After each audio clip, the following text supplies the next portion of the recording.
Kumusta ba yung nabok mong Grab? Galing gwapo ng driver eh.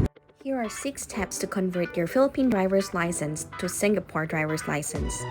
What is the first step so you can drive in Singapore? You need to get your certificate driver's license in the Philippines. You can only get it from LTO Quezon City branch. Yun lang yung pinanatanggap na postil. Proceed to DFA for the apostille of your certificate from the LTO. In Singapore, you need to book for eye test to check if you can see while driving. After a week, you can go to get a BTT evaluation. It's a basic theory test before you can take the actual BTT.